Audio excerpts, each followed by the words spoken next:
ለቁርአን የተሰጡ ቋንቋዊ ፍቺዎች ከሚለው እንጀምራለን يعرف العلماء القرآن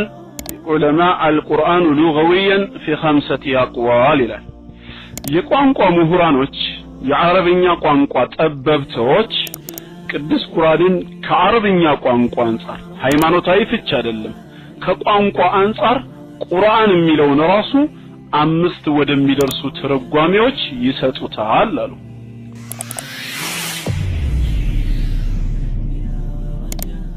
እኛ መጽሐፉን ወደ አንተ በእውነት የተመላ ሲሆን በርግጥ አውርደነዋል ፈአቡዲላህ ሙኽሊሰን ለሁዲን ሃይማኖትን ለአላህ ያጠራህ ስትሆን እሱም ብቻ ተገዛው ይላል እነዚህ 3 የቁርአን አንቀጾች ነብዩ አለይሂ ሰላቱ ወሰለም ላይ መወረዱን ነው የሚገልጹት ቅዱስ ቁርአን ታዲያ በሳቸው ላይ መወረዱን ካወቅን ከተረዳን በሌሎች ሩሱሎችና ነቢያቶች ላይ የወረደው የአላህ ቃል ቁርአን ተብሎ ከመጠራት የተገለለ ይሆናል ማለት ነው በሌሎች ነቢያቶችም ላይ በመላእክቱ ጅብሪል አማካኝነት ወርዶላቸው ነበር ወህይ ተውራት ለሙሳ ወርዶለታል እንጂል ለኢሳ ተሰጥቶታል ዘቡር ለዳውድ ተሰጥቶታል እነዚህ መጽሐፍቶች ግን ቁርአን ተብለው አይጠሩም ለምን ቢባል ቁርአን ተብሎ የሚጠራው እሳቸው ላይ የወረደው ነው በሳቸው በነቢያችን አለይሂ ሰላቱ ወሰለም ላይ የወረደው ተብሎ ስለተነገረን እሳቸው ላይ ያልወረደ በሌሎች ነቢያት ላይ የወረደ ራእይ ቁርአን ከሚለው ስም ይወጣል ቁርአን ብለን ምንጠራው እሳቸው ላይ የተገለጸው ነው ማለት ነው القرآن متعبد بتلاوته ይላል ቅዱስ ቁርአን ማለት ፊደላቱን በማንበብ ብቻ ዒባዳ የሚፈጸምበት መለኮታዊ መጽሐፍ ነው አይ አነ ሙጀረድ تلاوته عبادة ፊደሉን ማንበብ ብቻ ዒባዳ ነው ፊደሉን ማንበብ ብቻ ዒባዳ ነው ያምልኮ ዘርፍ ነው ولا تجوز الصلاة بغير القرآن صلاتም ያለ ቁርአን አይበቃም ሊሆንም አይችልም ትርሚዚ በዘገቡት የሐዲስ ሰንሰለት ላይ ነቢያችን አለይሂ ሰላቱ ወሰለም ምናሉ ማን ቀረአ ሐርፈን ሚን ኪታቢላህ ፈለሁ ሐሰነቱን አሉ ከአላህ መጽሐፍ ላይ አንድ ፊደል ያነበበ ሰው አንድ ፊደል አ ባ ታ በማለት አንድ ፊደል ብቻ የሚያነብሰው ፈለሁ ሐሰነቱን ምን ዳለው አሉ ሐሰና ወይም አጅር አለው والحسنة بعشر أمثالها إذا كنت في الدنيا عن الخير عاجزا فما أنت في يوم القيامة صانع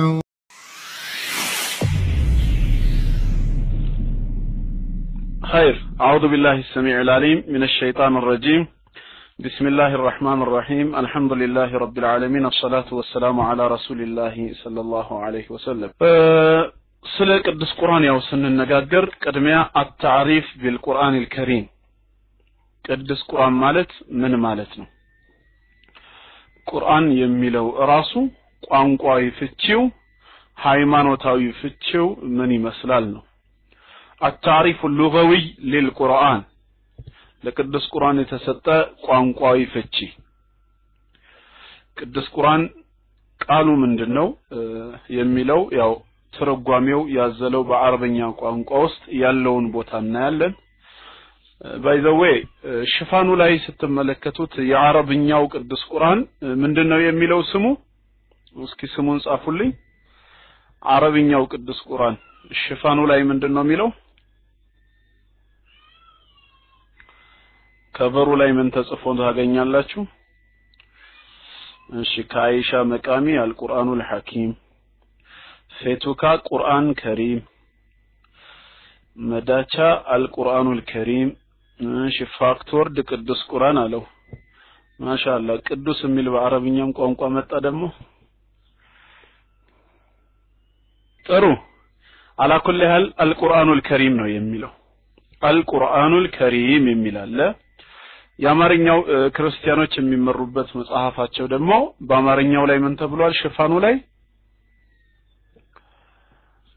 መጽሐፍ ቅዱስ ተብሎ ተጽፏል እንደው ከሱን ጀምርና መጽሐፍ ቅዱስ የሚለው ስም መጽሐፍ ቅዱስ ውስጥ የለም መጽሐፍ ቅዱስ የሚለው ስም ራሱ መጽሐፍ ቅዱስ ውስጥ የተጻፈ ስም አይደለም ያው በጥቅሉ ለመጽሐፉ ይዘት የተሰጠው ስያሜ ነው ውስጡ ያለው ሐሳብ በእግዚአብሔር መንፈስ መሪነት ተጽፏል ብለው ክርስቲያኖች ስለሚያምኑ አጠቃላይ የተቀደሰ ሐሳብ ስለሆነ ምን ተብሎ ተጠቅሷል መጽሐፍ ቅዱስ ብለውታል ውስጡ ግን መጽሐፍ ቅዱስ የሚል የለም አልቁርአኑል ከሪም የሚለውስ ውስጡ አለ ወይ ነው አሁን ጥያቄያችን በቁርአን ውስጥ አልቁርአኑል ከሪም የሚል አለ ተጠቅሷል ይሄ ነገር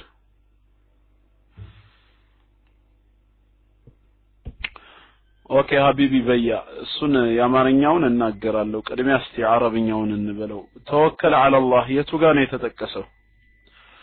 አዎ ብላችሁ መልስ ሰጣችኋል አቡ ጀማል በቁርአን ውስጥ የቱ ጋር ተጠቅሷል አልቁርአኑል ከሪም የሚል ቅዱስ ቁርአን ውስጥ አለ ምን ይላል ሱረቱ ያሲንም ከሆነ ምን ይላል አቡ ጀማል አልጨረስከውም ኢነሁ ለቁርአን አልክ በቃ ይሄ ነው ጨርሳችሁ ጻፉት ያሲን ወልቁርአኒል ሐኪም ነዋ ቡና ጠጡ ወልቁርአኒል ከሪም አይደለም ወልቁርአኒል ሐኪም ለቁርአኑ ከሪም እኮ ነው የሚለው ኸይር አቡ ጀማል መልሶታል ኢነሁ ለቁርአኑ ከሪም እርሱ ማለት የተቀደሰ የተከበረ ቁርአን ነው ይላል في كتاب ሳይሆን في كتاب مكنون ተብሎ ተጽፏል ማለት ነው እሺ ቁርአን ስጪኝ እንዴ ቅዱስ ቁርአን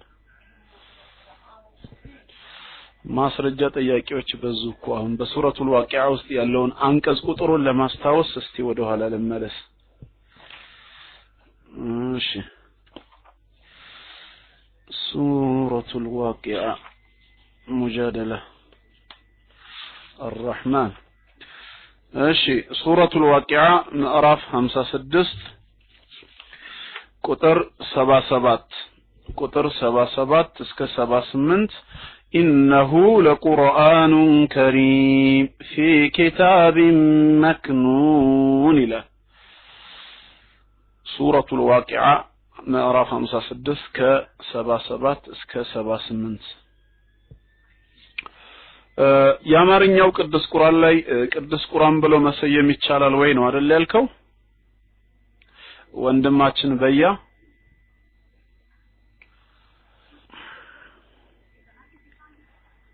አለ ይኸውልህ ሀቢቢ በያ የቅዱስ ቁርአን ተርጓሚዎች ለትርጉማቸው የሰጡት ስያሜ አይደለም ቅዱስ ቁርአን የሚለው በቅዱስ ቁርአን ውስጥ ያሉ የአረብኛ ቃላቶችን ወደ አማርኛ እንደተረጎሙት ሁላ ሽፋኑም ላይ ቅዱስ ቁርአን ሲሉ ለትርጉማቸው የሰጡት ስያሜ ሳይሆን ቁርአኑ ከቨር ላይ አልቁርአኑል ከሪም ተብሎ የተጻፈውን ነው ራሱን ነው እንጂ በአማርኛ የጻፉት የኛ ትርጉም ከስተት የጸዳ ቅዱስ ነው ብለው ያንን ትርጉማቸውን ይዘቱን ቅዱስ በሚል ቋንቋ ገልጸውት አይደለም ተረዳህ ወንድሜ ልክ ውስጥ ያለውን የቅዱስ ቁርአኑን ሐሳቦች ቃላቶች በአማርኛ እንደመለሱት ሁላ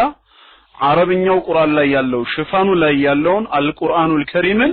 በአማርኛው ቅዱስ ቁርአን ደግሞ ሽፋኑ ላይ ቅዱስ ቁርአን ብለው ጽፈውታል ተርጉመውት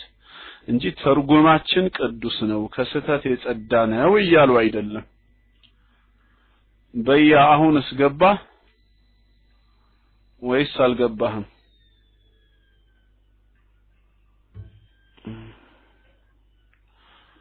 ኦኬ የበያ ጽሁፍ አይታየኝም እስካሁን ገብቶ ከሆነ ገብቶኛል በል ምናልባት ካልገባህ በግልጽ አልገባኝም ማለት ትችላለህ አሁንም ጥያቄ ያለኝ የምትለው ከርዕሱ ውጪ ነው ወይስ እዛው ነጥብ ላይ ነው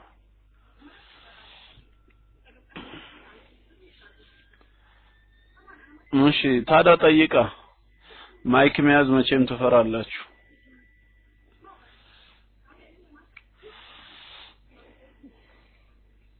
እና ያው ይሄን ስላችሁ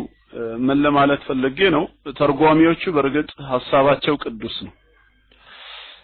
ንያቸው እጅግ የተቀደሰ ነው ዓላማቸውም ስራቸውም ቅዱስ ነው በ15 ወር ውስጥ የአላህን ቃል ሐላፍትና ወስደው ሐላፍትናን ተሸክመው ለኡማው ይሄን የመሰለ ተርጉመው ማቅረባቸው ማንም ሊሰራው የማይችለው ትልቅ ስራ ነው አላህ ኸይር ጀዛቸውን ይክፈላቸው ምንዳቸውን መስጠት የሚችል አላህ ብቻ ነው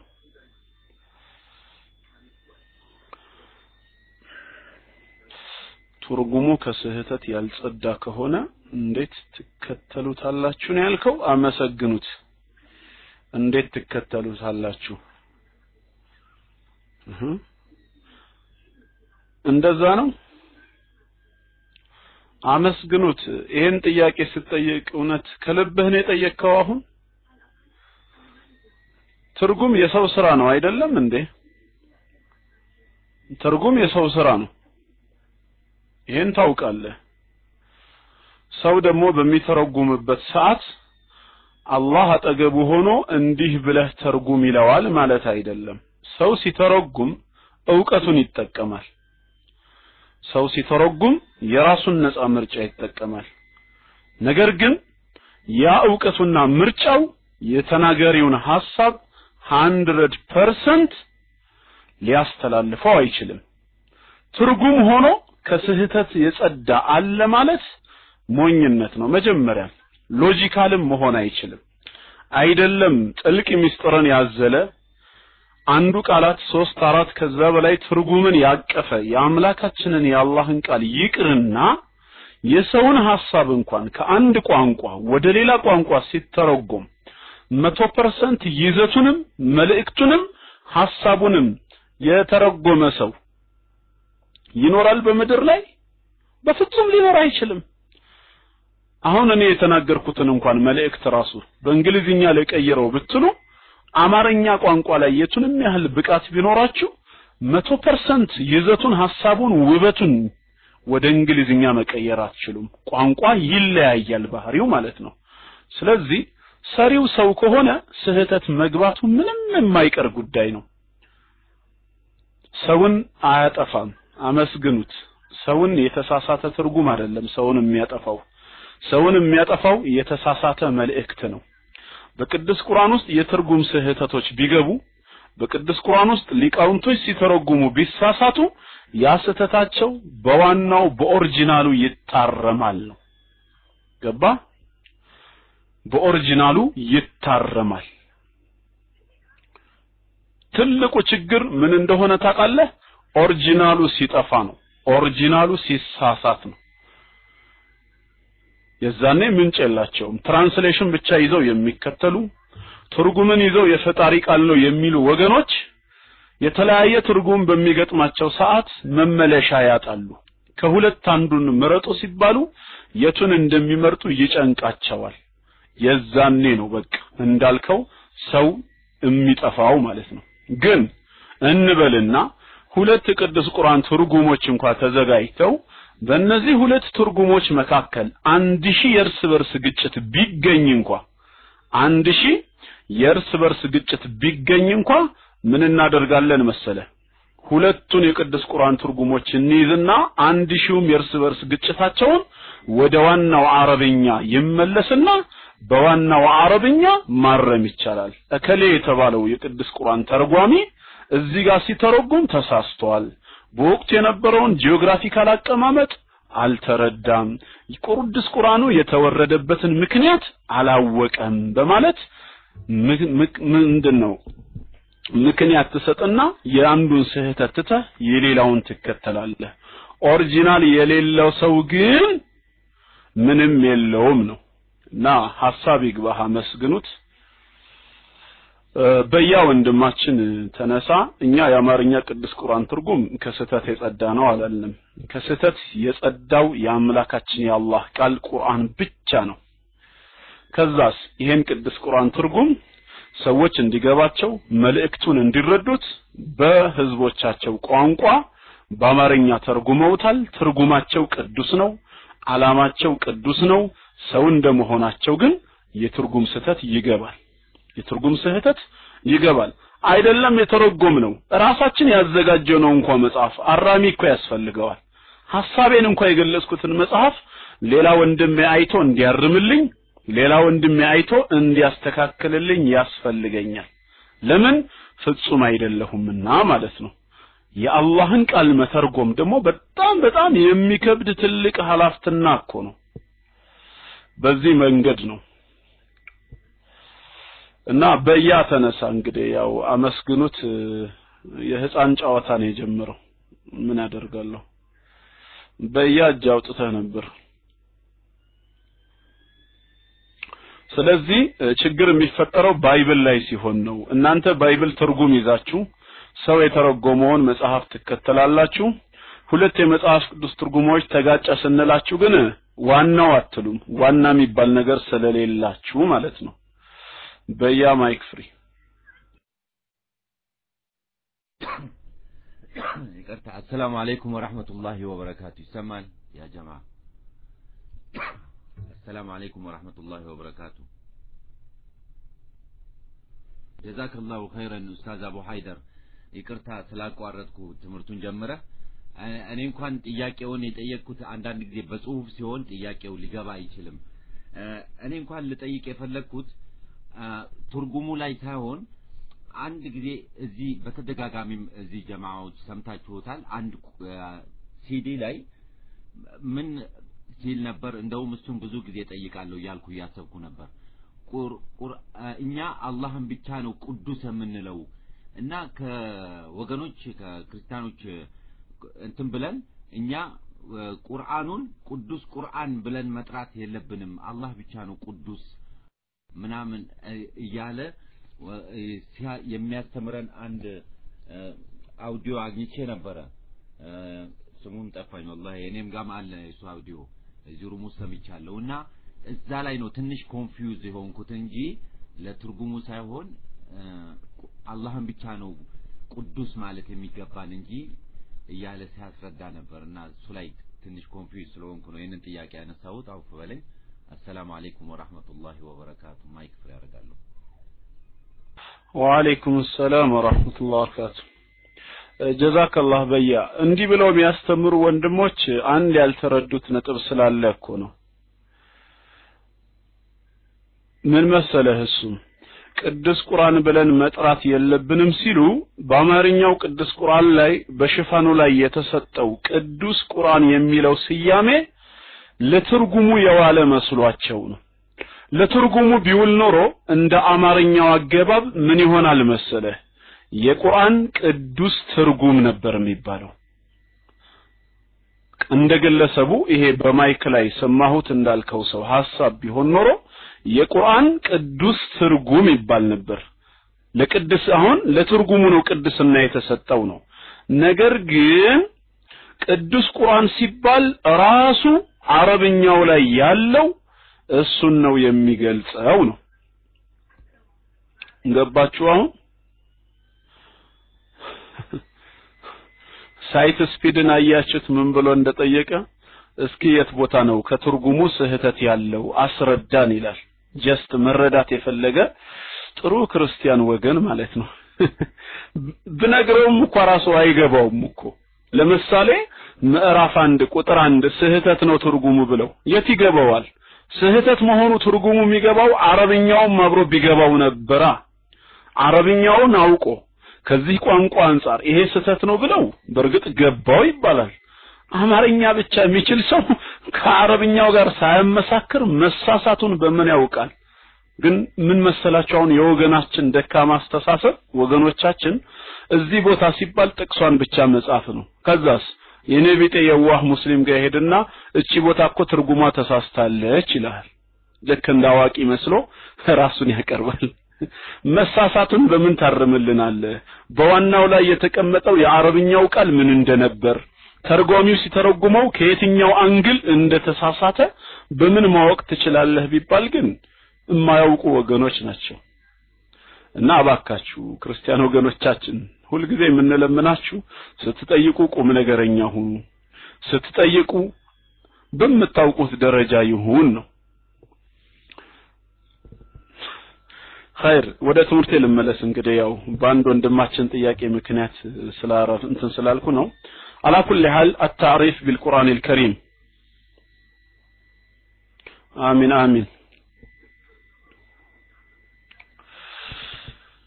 ለቁርአን የተሰጡ ቋንቋዊ ፍቺዎች ከሚለው እንጀምራለን يعرف العلماء القرآن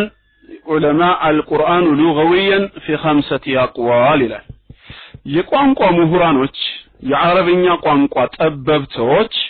ቅዱስ ቁርአንን ከአረብኛ ቋንቋ አንፃር ሃይማኖታዊ ፍቺ አይደለም ከቋንቋ አንፃር ቁርአን የሚለውን ራሱ 5 ወደሚደርሱ ትርጓሜዎች ይሰጡታል አሉ ቋንቋዊ ፍቺውን ብቻ ተመልከቱት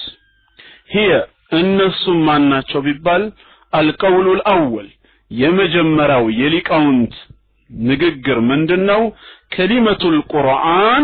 مشتقة من الفعل قرأ قرآن የሚለው ቃል ወይም ስያሜ قرأ ከሚለው ግስ ረቢ ሆኖ የመጣ ነው ይላሉ قرأ ከሚለው ግስ ረቢ ሆኖ የመጣ ስያሜ ነው بمعنى تلا ትርጉሙም አነበነበ አነበበ የሚል ትርጓሜ ያለው አሉ دليل هذا القول ታዲያ ይህንን የተናገሩ ሊቃውንቶች ለዚህ ላሉበት ምንጭ ሲጠቅሱ ከቅዱስ ቁርአን ሱረቱል ቂያማ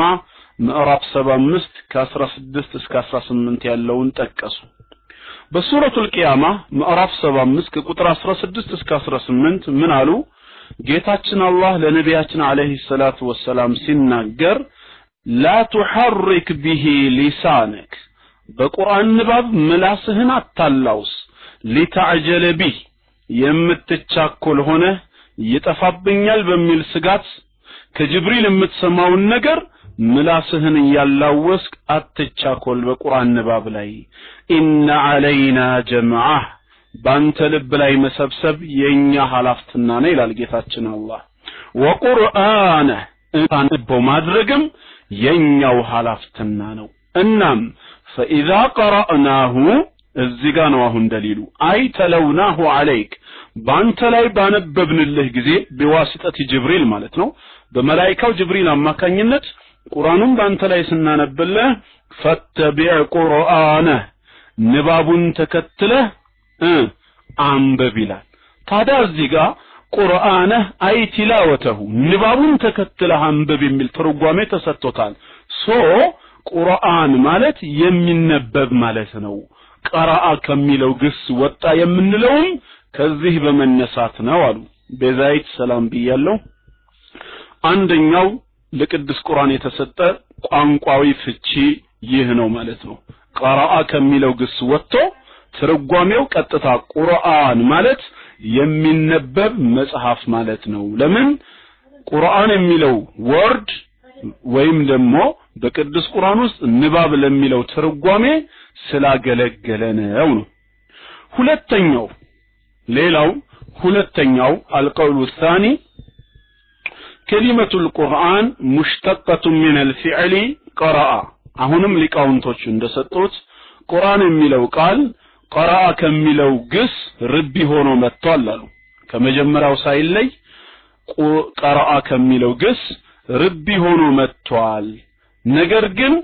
ولكن بمعنى جمع ሰበሰበ የሚል ትርጉም ኖሮታል አነበበ ሳይሆን ሰበሰበ የሚል ትርጉምን በያዘ መልኩ ቀራአ ከሚለው ግስ የወጣ ነው አሉ ይህንን የተናገሩት ደግሞ ደሊል ምንን አቀረቡ ان معنى القرآن هنا الجمع ቁርአን የሚለው ቃል እዚህ ስፍራ ላይ መሰብሰብ የሚልን ቋንቋዊ ትርጉም ይይዛል ያልነው على اعتبار انه يجمع علوم الكتب السماويه የቀደምት መለኮታዊ መጽሐፍቶችን ዕውቀት ሁሉ ሰብስቦ በመያዙ وسائر العلوم كلها የተቀሩትን ሌሎች ስጋዊና መንፈሳዊ ዕውቀቶችን በማካተቱ አጠቃላይ ለሰው ልጅ ለስጋዊም ሆነ ለመንፈሳዊ ህይወቱ ጠቃሚ ነገሮችን ሁሉ ያቀፈና የሰበሰበ ከመሆኑ አንፃር ይህ ቁርአን ትርጓሜው ሰብሳቢ የሚል ነው አሉ። ማስረጃችንም ወሚስዳቁሁ ቀውሉሁ ተዓላ እንዲህ የሚለው ቃል ያረጋግጠዋል አሉ። ሱረቱ ነህል ቁጥር 89 ስለ ቁርአን ሲናገር ጌታችን በምዕራፍ 16 ቁጥር 89 ላይ ወነዘልና ዐለይከል ኪታበ ቲብያናን ሊኩል ሸይ ወነዘልና ዐለይከል ኪታብ ባንተም ላይ መጽሐፉን ቁርአንን አወረድነው አለ። ለምን? ቲብያናን ሊኩል ሸይ አለ። explaining all things ነው ያለው። ለሁሉ ነገር ማብራሪያ ሆኖ ሳለ ይላል። ከዛም ወሁደን ወራህመተን ወቡሽራ ለልሙስሊሚን ይላል። ለሙስሊሞች መመሪያ እዝነት ብስራትም ሆኖ ሳለ ይላል። የሁሉ ነገር ማብራሪያን ያቀፈ ከሆነ ጀማዓ ሰብሳቢ የሚለው ትርጉም ይወክለዋል ማለት ነው። አልቀውል الثالث ሶስተኛው ደግሞ የሊቃውንት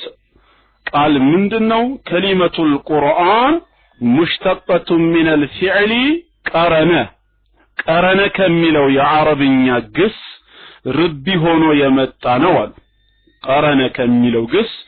ርቢ ሆኖ መጥቷል። ቢማዕና ضم ትርጉሙ ምንድነው? ቀረነ ሲባል አይ ضم አቀፈ፣ አሰባሰበ፣ አያያዘ የሚለውን ትርጉም ይይዛል። ስለዚህም በዚህ መልክ ነው መሆን ያለበት አሉ። ደሊሉ هذا القول ይሄን የተናገሩ ሊቃውንቶች ምንን ማስረጃ አቀረቡ? قال العلماء አሉ ሊቃውንቶቹ على اعتبار أن السور والآيات تقرن إلى بعضها البعض የቅዱስ ቁርአን አንቀጾች የቅዱስ ቁርአን ሱራዎችን ያስተዋለ ሙስሊም አንቀጾቹና ሱራዎቹ እርስ በርስ የተቃቀፉና የተያያዙ አንዱ ወደ ቀጣዩ የሚጠቁም የተዛመዱ መሆኑን ይመለከታል። አይ ተضم الى بعضها البعض ከፊሉ ወደ ከፊሉ የተያያዘ የሚተቃቀፍ መሆኑን ይገልጻል አሉ። ከዚህ አንፃር ቁርአን ያሰባሰበ ያቀፈ የተባለው ተያያዥነት ያለው ስለሆነ ነው። ተያያዥነት ያለው ሐሳብ ስለሆነ አንዱን ከሌላው አንቀጹና ሱራው ምዕራፉ ማያያዙ ቁርአንን በርግጥ የሚያሰባስብ የሚያቅ የሚጠቁም የሚል ተርጓሜ ይሰጣዋል ብለዋል። በተለይ እነዚህ ሶስቱ ቤዚክ የሆኑ ለቅዱስ ቁርአን የተሰጡ ቋንቋዊ ፍቺ ናቸው። ኢን ጀነራል አሁን ሶስቱንም ጠቅልለን በአንድ ነጥብ ውስጥ መክተት እንችላለን። አሁን ቁርአን ማለት በአረብኛ ቋንቋ ውስጥ ምን ትርጉም አለው ቢባል የሚነበብ ሁሉንም ዕውቀቶች የሰበሰበ አንቀጾቹንና ምዕራፎችን አያይዞ የያዘ መጽሐፍ ማለት ነው። ይነበባል፣ ዕውቀቱን ሁሉ ሰብስቧል። እንደዚሁም ደግሞ ሱራዎቹና አንቀጾቹ እርስ በርስ ሳይላተሙ የተቃቀፉ አንዱ ወደ ሌላው ወደ ቀጣዩ የሚጠቁም የሚያመላክት ተያያዥ ሐሳብን የያዘ ነው ማለት ነው። ይሄ ነው ቋንቋዊ ፍቺው። ተስማምተናል ያ ጀማዓ?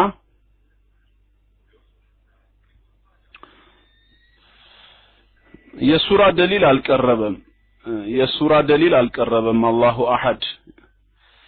ኦኬ ፕሊስ ድገመው የሚል የዊስፐር እህታችን ጥያቄ መጥቷል። ምን መሰለሽ ቁርአን የሚለው ቃል ቀራአ ከሚለው ግስ መጣ። ምን ማለት ነው? አነበበ። ድጋሚ ቀራአ ከሚለው ግስ ነው የመጣው፣ ግን ጀማዓ ሰበሰበ። ወይንም ደግሞ ቀረነ ከሚለው ግስ ርቢ ሆኖ የመጣ ስያሜ ነው፣ ግን ضم አቀፈ፣ አያያዘ። ሶስቱንም ትርጉሞች ወስደን ለቅዱስ ቁርአን ስንሰጠው ቁርአን ማለት በቋንቋ ደረጃ ያለው ትርጉም ምንድነው? የሚነበብ ዕውቀቱን ሁሉ ያካተተና የሰበሰበ አንቀጾቹና ሱራዎቹን ያያያዘ እርስ በርስ ያቀፈ የሚል ትርጓሜ ይኖረዋል ማለት ነው በሊቃውንቶቹ ሐሳብ መሰረት። ስለዚህ የቅዱስ ቁርአን ቋንቋዊ ፍቺውን ሊቃውንቶች በዚህ መንገድ ይገልጹታል ነው። በዚህ ከተስማማንና ከተግባባን ወደ ሃይማኖታዊ ፍቺው እንሂድ። ለሙስሊሞች ቅዱስ ቁርአን ምንድነው? ቅድም ከቋንቋ አንፃር ነው የተረጎምነው። አሁን ደግሞ ሃይማኖታዊ ፍቺውን እንየው። ተስማምተናል በቋንቋዊ ፍቺው? አማርኛ ይከብዳችኋል እንዳይገባችሁ ወይስ ግልጽ ነው?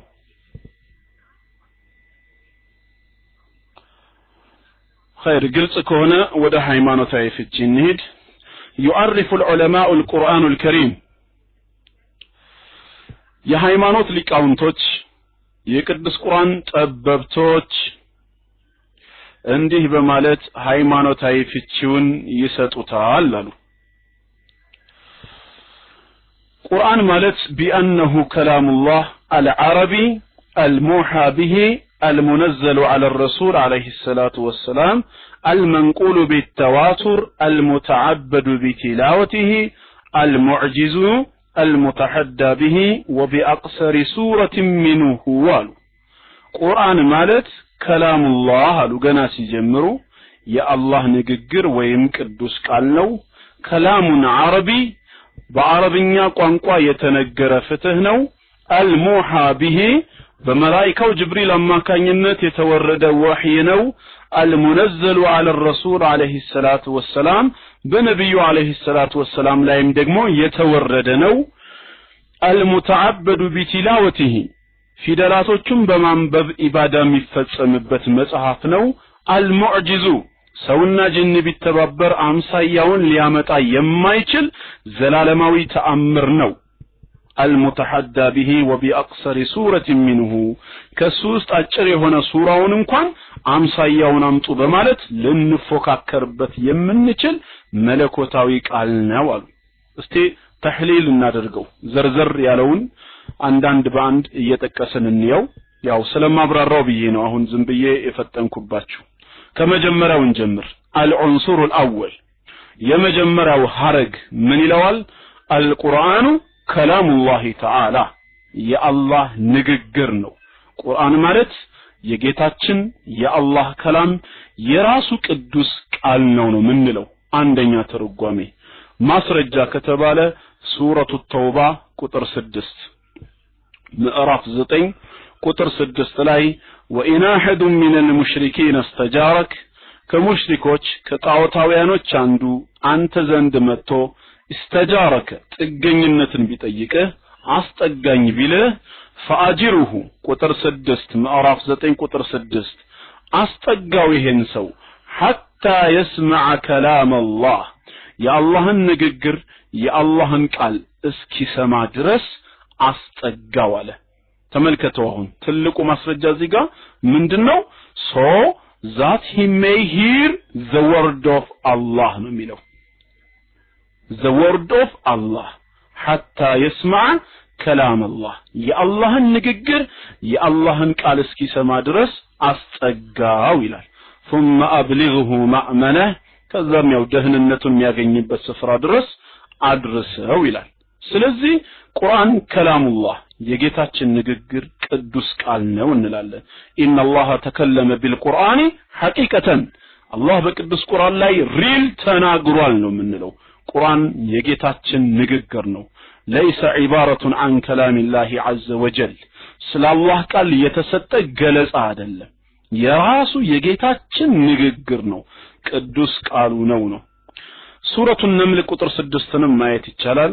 ምዕራፍ 27 ሱረቱ ነምል ቁጥር 6 ላይ ወኢነከ ይላል ነብዩና አለይሂ ሰላቱ ወሰላም አንተኮ ለትለቀል ቁርአንን ትሰጣለህ አለ ቁርአንን ትሰጣለህ ትለገሳለህ ከማን ሚለዱን ሐኪምን ዓሊም ጥበበኛና እጅግ ሁሉን አዋቂ ከሆነው አላህ ዘንድ ቁርአንን ትሰጣለህ ሲል የራሱ ቅዱስ ቃል ነው ማለት ነው ከጥበበኛና አዋቂ ከሆነው ዘንድ አለ ቁርአን ከዛ ዘንድ የመጣ ከሆነ የራሱ ከላም የራሱ ንግግር ነው ሶስተኛ ሱረቱ ዙመር ቁጥር 23 ሱረቱ ዙመር ምዕራፍ 39 ቁጥር 23 ላይ አላሁ ነዘለ አህሰነ الحديث አላህ ከዜናዎች ሁሉ የተሻለ መልካም ዜናን መልካም ንግግርን አወረደ ኪታበን መጽሐፍ ሲሆን አለ ያወረደው ዜና ያወረደው መልካም ንግግር መጽሐፍ ሲሆን ሙተሻቢሃን መልእክቱ የሚስማማ ተመሳሳይ ሲሆን መሳኒየ ዒባራው አገላለጹ ቢለያየም በተለያየ መልክ የተደጋገመ تقشعر منه جلود الذين يخشون ربهم የነዛ ጌታዎቻቸውን የሚፈሩ ሰዎች ቆዳ ከአንቀጹ ኃያልነት የተነሳ የሚኮማተሩበት የሆነን ቁርአን አውርዷል በማለት በሱረቱ ዙመር ምዕራፍ 39 ቁጥር 23 ላይ ገልጾታል ማለት ነው። ዙመር 23 ስለዚህ እዚህ ጋር አላህ ራሱ ነው ያወረደው ካለ የራሱ ቃል ይሆናል ማለት ነው። እነዚህ ሶስት ቅዱስ ቁርአን ጥቅሶች መሰረት እናረግና ወደ ምን ድምዳሜ እንደርሳለን? አወለን አልቁርአኑ ከላሙላህ ዐዘ ወጀል ቁርአን የጌታችን ንግግር የሱ ቅዱስ ቃል ነው። ይሄን አወቅን አይደል? ይሄን ማወቅ ብቻ አይደለም፣ ይሄን ማወቅ ደግሞ እግረ መንገድ አንድ ነገርንም ያሳውቀናል። ምንድነው ሲባል ወበهذا العنصر ታዲያ በዚህ ፓርት ውስጥ በዚህ ክፍል ውስጥ ይስተስና ከላሙ ገይሪላህ ተዓላ ከአላህ ቃል ውጪ ያሉ ነገሮች ቁርአን ከሚለው ስያሜ ሲወጡና ያለን ማለት ነው። ቁርአን ተብሎ የሚጠራው የጌታችን ከላም የጌታችን ንግግር ከሆነ ከጌታችን ንግግር ውጪ ያሉት ምን አይባሉም? ቁርአን አይባሉም። وهي المخلوقات የፍጥረታት ቋንቋ ንግግር የሆኑት فلا يسمى قرآنا ቁርአን ተብሎ አይጠራም። ከልመላኢካ የመላእክት ንግግር ወልጅን ያጋንንቶች ወልኢንስ የሰዎች فلا يسمى كلامهم قرآنا ንግግራቸው ቁርአን ተብሎ አይጠራም። وإن ومهما سما في بيانه وفصاحته ባገላለጹ በቋንቋ እድገቱና ጥራቱ የቱንም ያህል ጣራ የነካ ንግግር ቢሆንም ግን ቁርአን ከሚል ስያሜ የወጣ ነው። فكلام الانبياء لا يسمى قرانا የነቢያትም ንግግር ቁርአን አይባልም። ومن ثم فالحديث النبوي لا يسمى قرانا የነቢያችን አለይሂ ሰላቱ ወሰላም ሐዲስም ቢሆን ቁርአን ተብሎ አይጠራም። ለምን? ቁርአን ማለት ከላሙላህ ነው ብለናል። ቁርአን የራሱ የጌታችን የአላህ ንግግር ነው ስላለን ቁርአን የሚባለው የአላህ ንግግር ከሆነ ከጌታችን ንግግር ውጪ ያለው ቁርአን ከሚለው ስያሜ ይወጣል። ይሄ አንደኛው የቁርአን ሃይማኖታዊ ፍቺ ነው። ሙተፈቅ Do you agree? ተስማማን? ኦኬ ከተስማማን አልዑንሱር الثاني ወደ ሁለተኛው ደግሞ ልግባ። አሁንም ቁርአን ምንድነው? ሃይማኖታዊ ፍቺው ሲባል ከላሙላህ የአላህ ቃል ብቻ አይደለም። በሁለተኛ ደረጃ አልቁርአኑ ከላሙን አረቢ በአረብኛ የተነገረ ፍትህ ይባላል። በአረብኛ ቋንቋ የተገለጸ ራእይ ይባላል። ይሄ ሁለተኛው የቅዱስ ቁርአን ሃይማኖታዊ ፍቺው ነው። ቁርአን በአረብኛ ቋንቋ የተነገረ ፍትህ ነው። ማረጋገጫ ሱረቱ ዩሱፍ ቁጥር 3 በምዕራፍ 12 በሱረቱ ዩሱፍ ቁጥር 3 ላይ ኢና አንዘልናሁ ቁርአንን አረቢያ እኛ ቁርአንን በአረብኛ ቋንቋ አወረድነው ለዓለኩም ተዕቂሉን ፍቺውን ትረዱ ትገነዘቡ ዘንዳ ቁርአንን በአረብኛ ቋንቋ አወረድነው አለ። ቁጥር 3 ነው 2 አፍወን ቁጥር 2 አድርገው እስኪ ፋክት ወርድ ቁጥር 2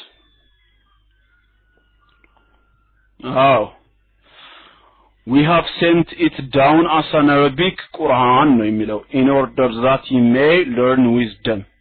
ቁርአንን ታውቁት ትረዱት ዘንድ አሚን اللهم አሚን ጀጀ ሐምድ ወኢያኪ በአረብኛ ቋንቋ አወረድነው አለ። ተጨማሪ ሱረቱ ፉሲለት ቁጥር 3 41ኛው ሱራ ምዕራፍ 41 ሱረቱ ፉሲለት ቁጥር 3 ላይ ኪታቡን ፉሲለት አያቱ ቁርአን ማለት አንቀጾቹ የተበራሩ የሆነ መጽሐፍ ነው። ቁርአንን አረቢያ በአረብኛ ቋንቋ የተገለጸም ቁርአን ነው። ሊቀውሚ ያዕለሙን ፍቺውን ለሚያውቁ ለሚረዱ ህዝቦች ይላል። ስለዚህ እዚህ ጋም ቁርአን አረብኛ መሆኑን ይገልጽልናል። ሶስተኛ ሱረቱ ዙኽሩፍ ቁጥር 3 ምዕራፍ 43 ሱረቱ ዙኽሩፍ ቁጥር 3 ላይ ጌታችን እንዲህ ይላል ኢና ጀዐልናሁ ቁርአንን አረቢያ እኛ ቁርአንን በአረብኛ ቋንቋ አደረግነው ለዓለኩም ተዓቂሉን ፍቺውን ታውቁ ትረዱ ዘንዳ ይላል። በእነዚህ ሶስት የቅዱስ ቁርአን መረጃዎች ደግሞ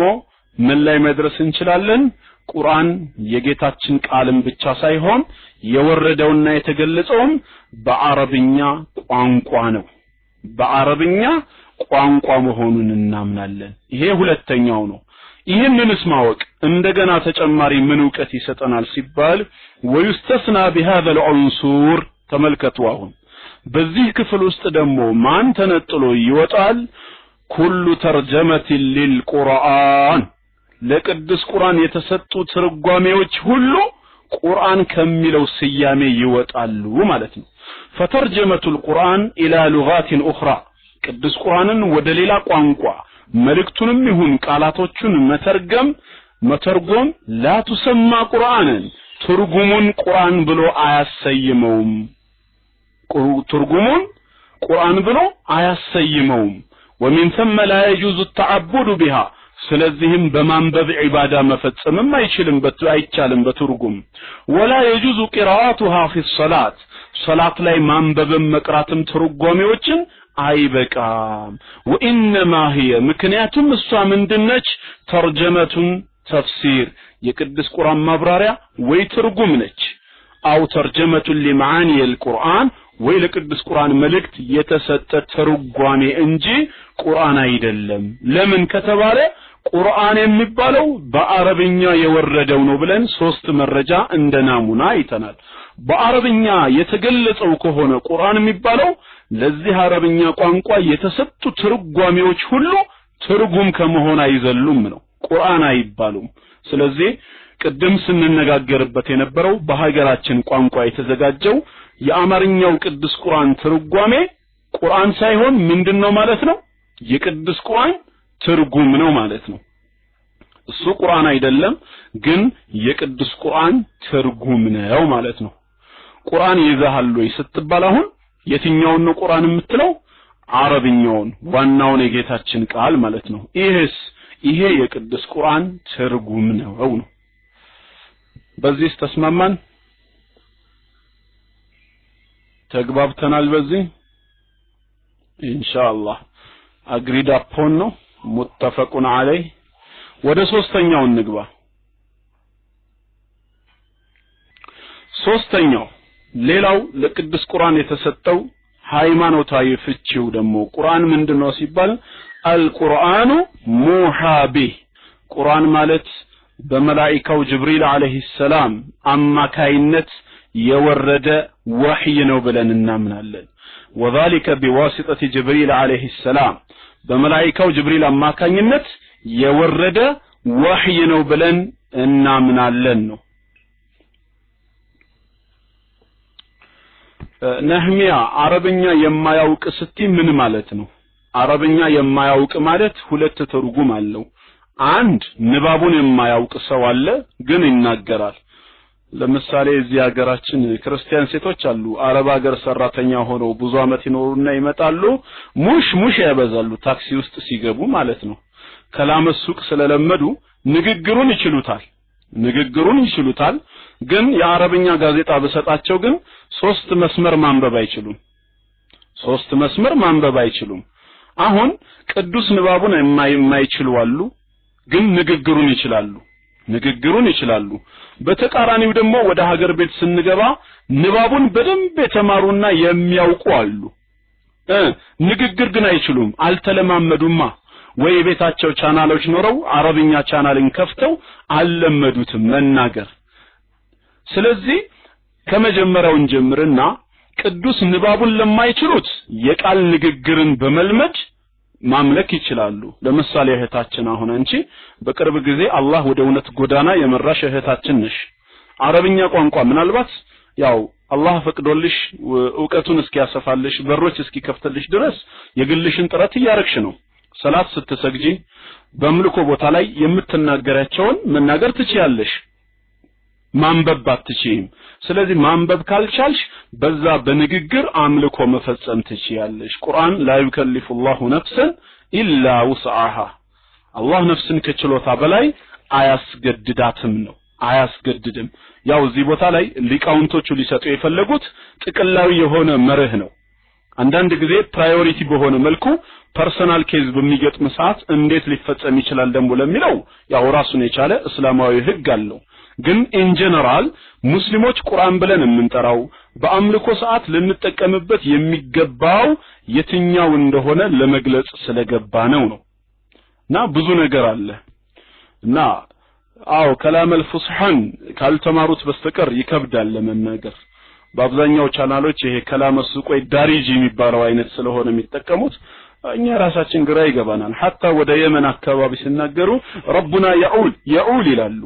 የቁል የሚለውን ቃ አይናገርም ኦ ይላሉ ወደ ምስር ወደ ግብጽና ሌላ ቦታ ስትሄዱ ደግሞ ጂም ወደ ገ ተቀየራ ገ ይሆናል ጀዛከላህ የሚለው ገዛከላህ አላህ ይግዚክ የጅዚክ የሚለውን የግዚክ ወደ ገ ይቀየራል ላንጉዌጅ አንዳንድ ጊዜ የሚፈጥረው ነገር አለ አላ ኩል ሐል ያው ለለ የፈለኩት ምንድነው ቅዱስ ቁርአን ማለት በመላእክቱ ጅብሪል አማካኝነት የወረደ ወህይ ነው ብለንም በሶስተኛ ደረጃ እናምናለን እንዳንረሳ ቁርአንን በመላእክቱ ጅብሪል አማካኝነት የወረደ ወህይ መሆኑን እናምናለን الذي اختصه الله تعالى من دون الملائكة بإنزال الكتب السماوية كلها كملائكة مكاكل ملكوتاي መጽሐፍቶችን ከጌታችን ተቀብሎ በነቢያት ላይ ለማውረድ የተመረጠ ቅዱስ መልአክ ነው የአላህ ሰላምና እዝነት በሱ ላይ ይሁን ومنها القرآن ከነዚህ ቅዱሳን መጽሐፍት መካከል ቅዱስ ቁርአን ይገኝበታል قال تعالى الله እንዲህ ይላል የቁርአንን ወህይነት ሲገልጽ ቁርአን መለኮታዊ ራእይ ወይም ወህይ መሆኑን ሱረቱ ነጅም ቁጥር 4 ላይ ገልጾታል ወኢያኪ አልኡኽት ነህሚያ ሱረቱ ነጅም ምዕራፍ 53 ቁጥር 4 ላይ ምን ይላል ኢን ሁወ ኢላ ወህዩን ዩሃ ይህ ንግግሩ የሚወረድለት ራእይ እንጂ ሌላ አይደለም it is not less than inspiration sent down to him inspiration ነው የሚለው ወህይ ነው ከአላህ ዘንድ የሚተላለፍለት ወህይ ነው እንጂ ሌላ ምን አይደለም ታዲያ ይሄ ወህይ የሆነው ቅዱስ ቁርአን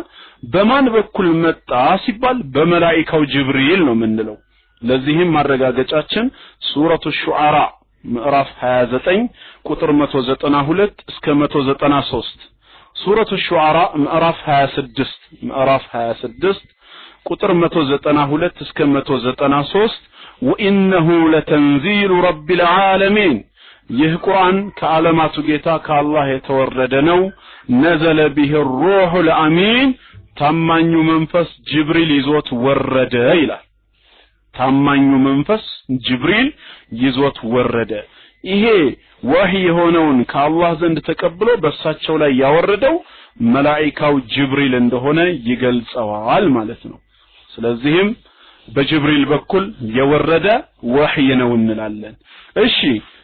በእነዚህ ማስረጃዎች መሰረት ደግሞ ማለት ነው በጅብሪል በኩል የወረደ ወህይ መሆኑን ካመንን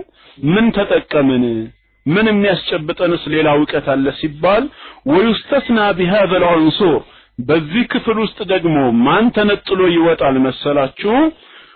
كل ما أوحي به إلى الرسول عليه الصلاة والسلام ያለ መላእክቱ ጅብሪል አማካኝነት ወደ ነብያችን ሰለላሁ ዐለይሂ ወሰለም ሲተላለፉ የነበሩ ወህዮች ቁርአን ከሚለው ስያሜ ይወጣሉ ለምሳሌ الرؤيا في المنام ተኝተው የሚያዩት ህልም ነበር አይደል መላእክቱ ጅብሪል መጥቶ ኢቅራ ከማለቱ በፊት ወህይ ለስድስት ወር ያክል ነብያችን ሰለላሁ ዐለይሂ ወሰለም አይተዋል ወህይ የተጀመረው በጅብሪል አማካኝነት አይደለም ከጅብሪል በፊት ለስድስት ወር ያክል በተከታታይ ህልምን ያዩ ነበር አይሻ ስትናገር اول ما بدأ به من الوحي عليه الصلاه والسلام الرؤيا الصادقه في النوم ብላለች የአላህ መልእክተኛ ለመጀመሪያ ጊዜ ወህይን ወይም መለኮታዊን ራእይ ማየት የጀመሩት ተኝተው በሚያዩት እውነተኛ ህልም አማካኝነት ነበር فكان لا يرى الرؤيا الا جاءت مثل فلق الصبح የአላህ መልእክተኛ ምንም አይነት ህልምን አይመለከቱም ነበር እንደ ንጋት ጎህ የጠራ ሆኖ ቢመጣ እንጂ ነው ተግባባናው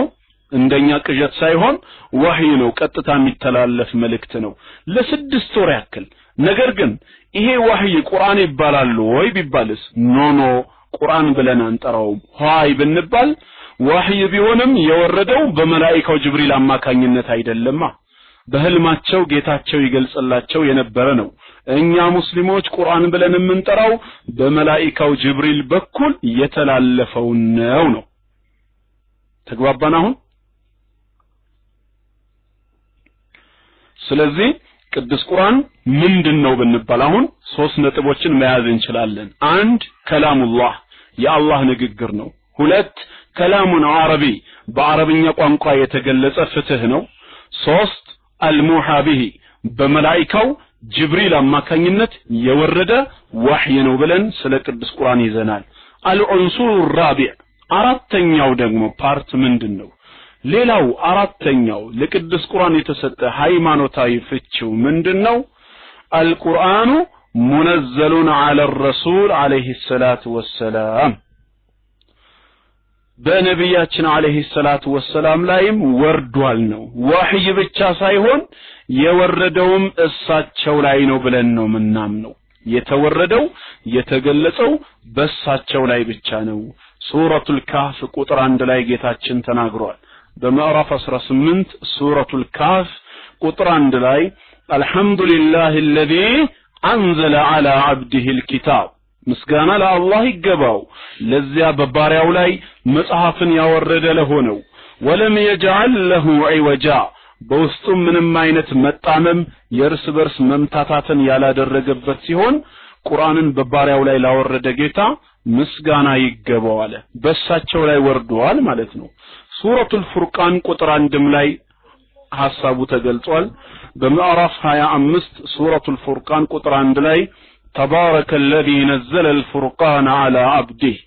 ክብሩ ከፍ አለ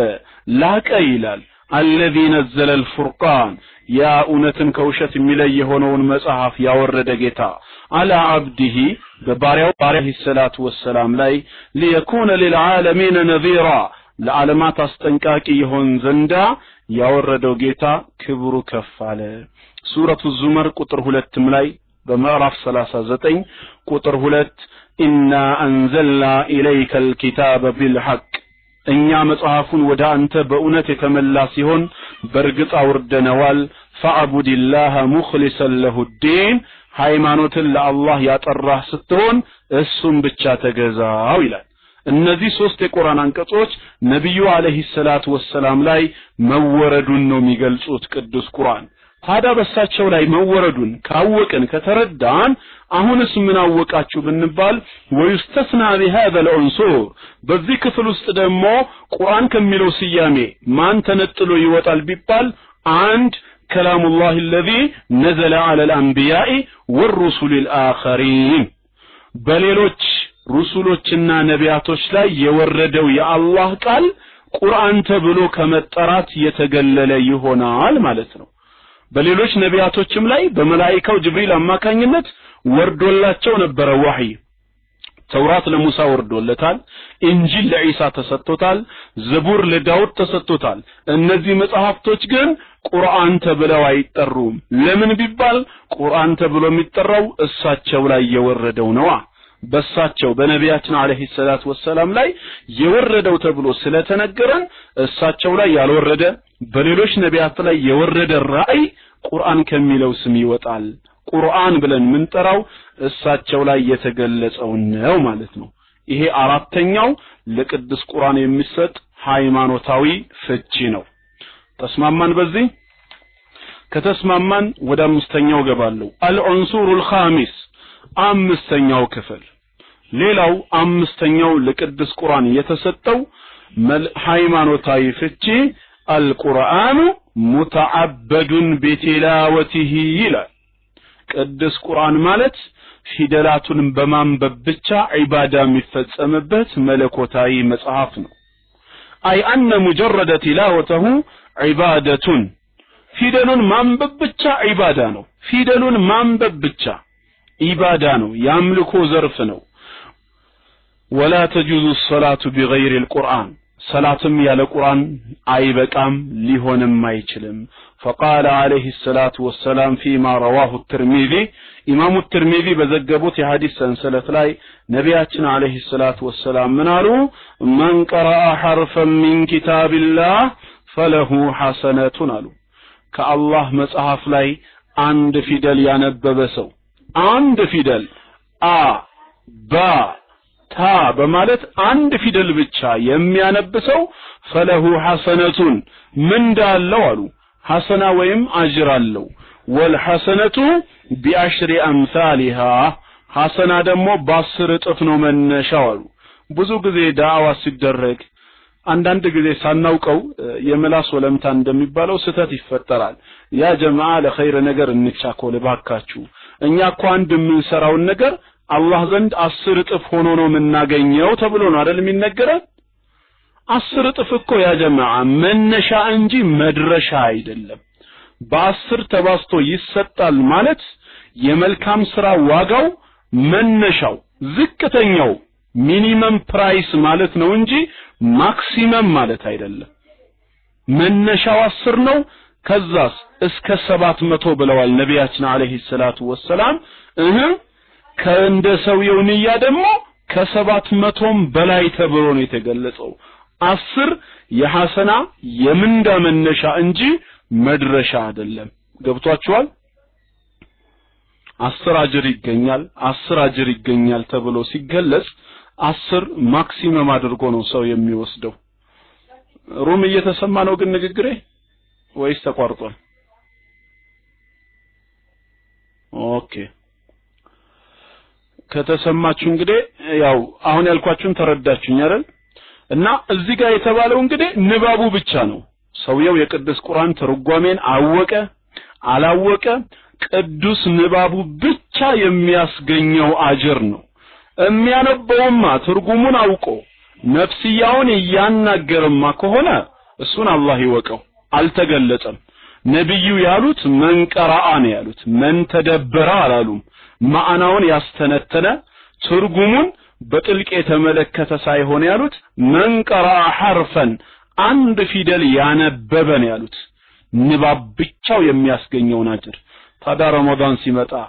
ሙስሊሙ በጠቅላላ ቅዱስ ቁርአን ለማንበብ የሚቻኮለው ለምንድነው ንባቡ ብቻ የሚያሰጠው አጅር አለ ነው መልእክቱንም ማወቅ ዋና ዓላማችንም ነው ሰነፎች መሆን የለብንም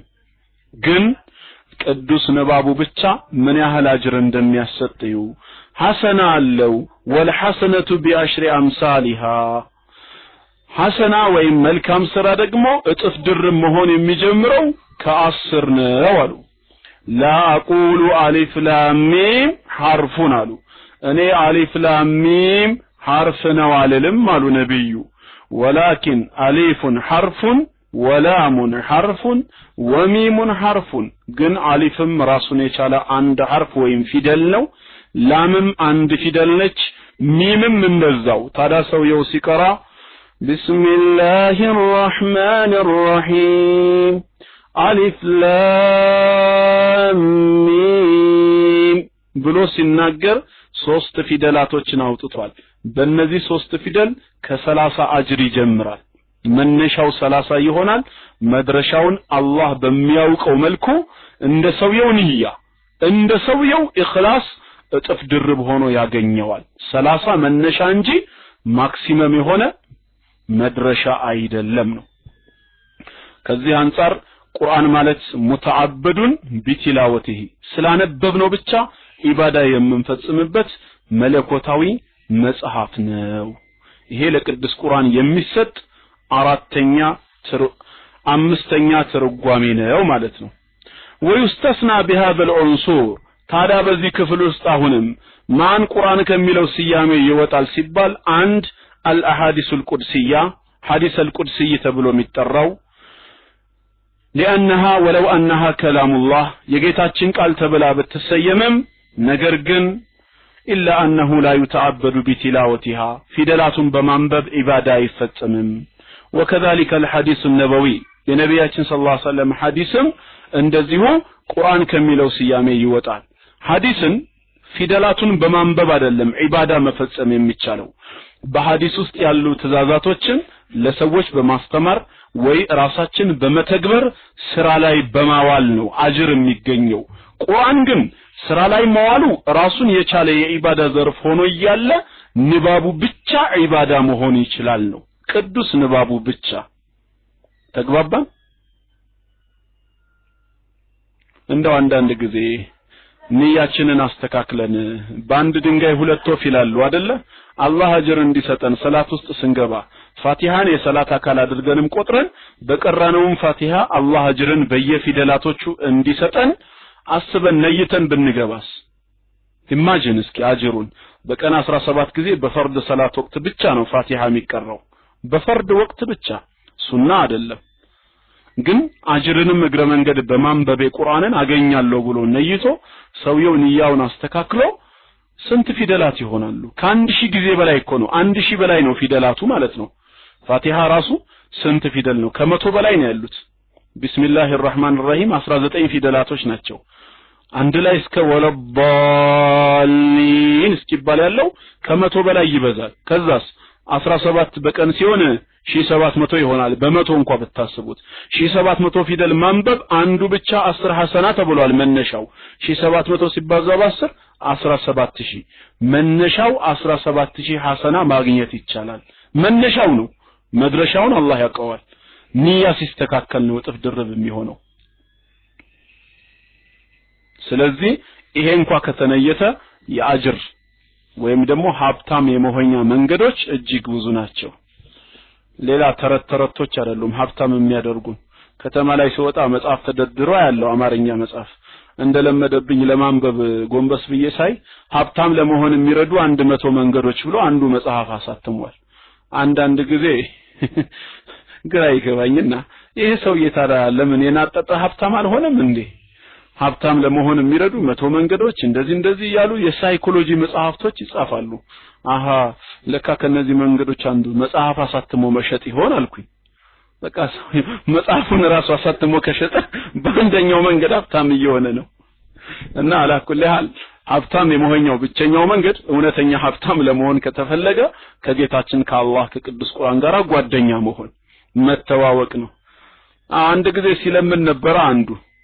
ገንዘብ የማግኛ 100 ዘዴዎች የምትል አነስተኛ መጽሐፍ አግኝቻለሁ አሳትሜያለሁ እባካችሁ ግዙኝ እባካችሁ እርዱኝ እያለ በመንገድ ቁጭ ብሎ ሲለምን አሉ 100 መንገዶች ካሉ ለምን ቁጭ ብለህ ታዳዚ ተለምናለህ ሲሉት ኧረ ከመቶ አንዱ እኮ መለመን ነው አላቸው። በመለመንም ገንዘብ ይገኛል ማለት ነው። እና ብዙ ነገሮች አሉ። ኦኬ ሙስሊሙ ወጣት ያው እስኪ አንተ ያነበብካቸውም ካላችሁ ትነግረናለህ። አዎ የሰውን ሳይኮሎጂ እኮ ነው የሚሰርቁት። እዚህ ጋር ባለጸጋ ለመሆን ባለድል ለመሆን አሸናፊ ለመሆን ባለስኬታማ ለመሆን የሳይኮሎጂ መጽሐፍቶች በዙ ከተማው ላይ እጅግ በጣም ብዙ ሆኑ እኮ። ከአገር ቤት የሚጻፉ መጽሐፍቶች እኮ አሁን ቁጥራቸው ነው የሚገርመው። ስንትና ስንት ሺህ ገብተዋል።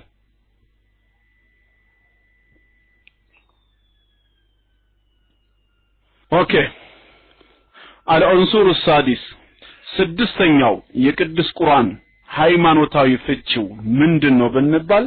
አልቁርአኑ ሙዕጂዙን ቁርአን የነቢያችን አለይሂ ሰላቱ ወሰላም ዘላለማዊ ሙዕጂዛ ነው። ሙዕጂዛ ማለት ሰዎች አምሳያውን ለማምጣት ለመፎካከር የማይችሉት አቅሙ የሚያንሳቸው የሚያዳክማቸው መለኮታዊ ተአምር ማለት ነው። ሙዕጂዛ ተብሎ ይጠራል። ቁርአን አምሳያው እስከዛሬ ድረስ ያልተገኘ ብቸኛ መለኮታዊ መጽሐፍ ነው። እንደሌላ መጽሐፍቶች ካመንክመን ካላመንክ ይፈረድብሃል ወይንም ከዚህ መጽሐፍ ብትጨምር ወይ ብትቀንስ እንዲህ ትሆናለህ ሳይሆን በቁርአን ከተጠራጠርክ አምሳያውን ጽፈህ አምጣ ነው። በቃ በሩን የከፈተ ብቸኛ መጽሐፍ ነው። በዚህ ቁርአን መለኮታዊ ቃልነት የሚጠራጠር ሰው ካለ ያንን የስነ ጽሁፍ የቅኔ የግጥም ችሎታውን ይጠቀምና ቁርአንን የሚመስል ነገር አስመስሎ ያምጣ እስኪ ይድረስ እያለ ነው ጌታችን። በዚህ ድርሰት በኩል ማን ሰራ? ስለዚህ ቁርአን ዘላለማዊ ሙዕጂዛ ነው። አረቦችን ተፎካከራቸው በወቅቱ መጀመሪያ ላይ ሲጠይቃቸው የቁርአንን ሙሉ አምሳያ አምጡ ነበር ያላቸው ከቻሉ አቅሙ ካላቸው እስኪ ቁርአንን የሚመስል ሙሉ አምሳያ አምጡ አላቸው መጀመሪያ ላይ ያው አልቻሉትም ይህም በሱረቱ አጡር 33 እስከ 34 ይገኛል ምዕራፍ 52 ሱረቱ ጡር ቁጥር 33 እስከ 34 አም የቁሉነ ተቀወለ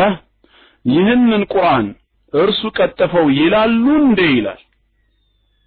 ይህንን ቁርአን እርሱ ቀጠፈው ይላሉ ወይ እየሰማችሁ ነው ቁርአን ነቢያችን አለይሂ ሰላቱ ወሰለም የቀጠፉት አድርገው ያስባሉ ወይ በላ ይኡሚኑን ይላል በእውነቱ እነሱ አማኞች ስላልሆኑ ነው فليأتوا بحديث مثله إن كانوا صادقين እውነተኞች ከሆኑ እስኪ ቁርአንን የሚመስል ንግግር ይዘው ያምጡ ይላል ይሄ በሱረቱ ጡር ምዕራፍ 52 ቁጥር 33 እስከ 34 ያለ ነው ቁጥር 33 እስከ 34 فليأتوا بحديث مثله إن كانوا صادقين ቁርአንን የሚመስል ሙሉ ንግግር እንግዲያውስ ለምን አያመጡም ይላል ጌታችን አሁን መጀመሪያ ምን ጠየቃቸው የቁርአንን ሙሉ አምሳያ አምጡ አላቸው ማለት ነው አይደል ከበዳቸው አልቻሉም ጌታችን ወደ 10 ሱራ ወደ 10 ምዕራፍ ዝቅ አረገና እሺ 10 ሱራ ብቻ አምጡ አላቸው 10 ሱራ ሙሉ ይቅር 10 አላቸው የት ሱረቱ ሁድ ምዕራፍ 11 ቁጥር 13 ላይ በሱረቱ ሁድ በምዕራፍ 11 ቁጥር 13 ላይ አም የቁሉነ ፍተራ ይህንን ቁርአን እርሱ ቀጠፈው ይላሉ እንዴ ይላል ጌታችን አላህ ይህንን እርሱ የቀጠፈው ነው ይላሉ ቁል እንግዲያውስ በላቸው ይላል ጌታችን በላቸው ፈአቱ ቢአሽሪ ሱወር مثله ሙፍተራያት ቁርአንን የሚመስል የተቀጣጠፉ 10 ሱራዎችን አምጡ ይላል ሱረቱ ሁድ ምዕራፍ 11 ቁጥር 13 ላይ ቁርአንን የሚመስል 10 የተቀጣጠፉ ሱራዎችን አምጡ በሏቸው ያው እኔም ፔስት ላርግላችሁ አንዳንዴ አቡ ያስሚን ላግዘው 10 የተቀጣጠፉ ሱራዎችን አምጡ ወድዑ መን استطعتم من دون الله ከአላህም ሌላ የተቻላችሁትን ረዳት ሁሉ ጥሩ ኢን ኩንቱም صادقين ለዚህ አባባላችሁ እውነተኞች ከሆናችሁ የቻላችሁትን ረዳት ጥሩ ተባበሩና 10 ሱራ አምጡ አለ አሁን 10 ብሎ ደግሞ ዝቅ አረገ ከበዳቸው ሲከብዳቸው ለመጨረሻ ጊዜ ጌታችን ስንት ጠየቃቸው አንድ ሱራ ብቻ አምጡ በቃ ይቅር ይሄም አላቸው እሺ አንድ ሱራ አምጡና በዚህ አንድ ሱራ ደግሞ እስቲ ቁርአንን የሚመስል ንግግር ይዛችሁ ነው ተባሉ የት ይገኛል ይሄ ሱረቱ ዩኑስ ምዕራፍ 10 ቁጥር 38 ምዕራፍ 10 ቁጥር 38 ላይ አረብኛው አይነበብም እንግሊዝኛው ግን ይነበባል አይደል ኩንግ አረብኛ የማታነቡት ያው ኮምፒውተራችሁ ስላልሰለመ ነው የማያሳያችሁ እንግሊዝኛውን ያው ያሳያችኋል እና አስልሙት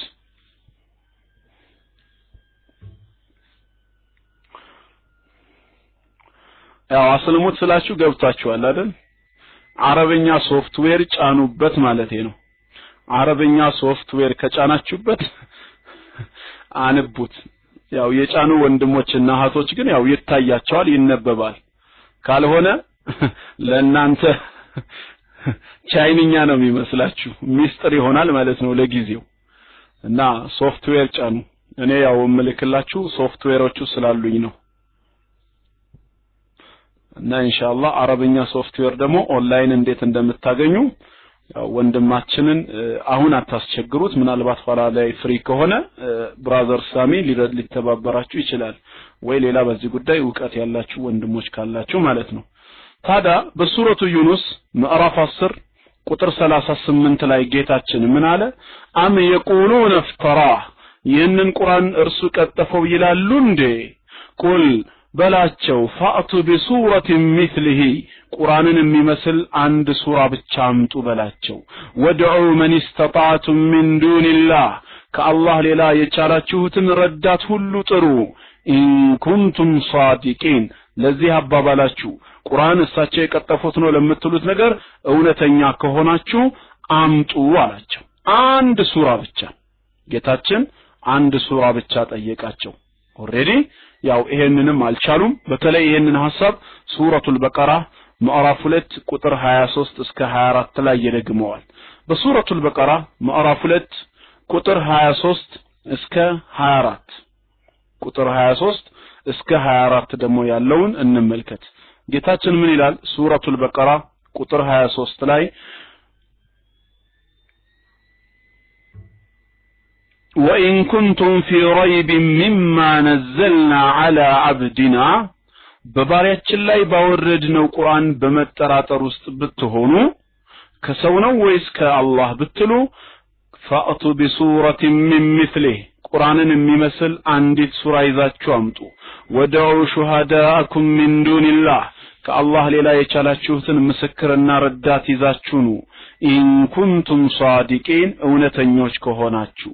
ፈኢን ለም ተፈዓሉ አለ ጌታችን ይህን ግን ባትሰሩት አለ አምሳያውን አምጡ ተብላችሁ ባታመጡት ለነገሩ ወለን ተፈዓሉ ዘላለምም አታመጡትም አለ ዘላለምም አትሰሩትምና እመኑ በዚህ ቁርአን አላቸው እመኑበት እንቢ ካላችሁ ፈተቁናር አለ ጌታችን በሉ እንግዲያውስ እሳትን ተጠንቀቁ አለቲ ያችኛው እሳት ማለት ወቁዱሃ الناس والحجاره መቀጣጣያዋ ሰዎችና ድንጋይ የሆነችውን እሳት ተጠንቀቋት ኡዒደት ለልካፊሪን ለናንተ አይነት ከሃዲዎች ተዘጋጅታለችና ይላል አላህ ከእሳት ይጠብቀን ስለዚህ የቅዱስ ቁርአንን አምሳያ ዘላለምም አትሰሩትም ነው ወለን ተፈዓሉ አምሳያውን አታመጡትም ነው ያለው ጌታችን አይደለም እናንተ ከጂኒዎች ጋር ብትተባበሩ እንኳን የዚህን ቁርአን ቢጤ ማምጣት አትችሉም ብሎ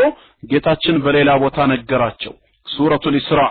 ምዕራፍ 17 ቁጥር 88 ምን አላቸው ምዕራፍ 17 ቁጥር 88 ላይ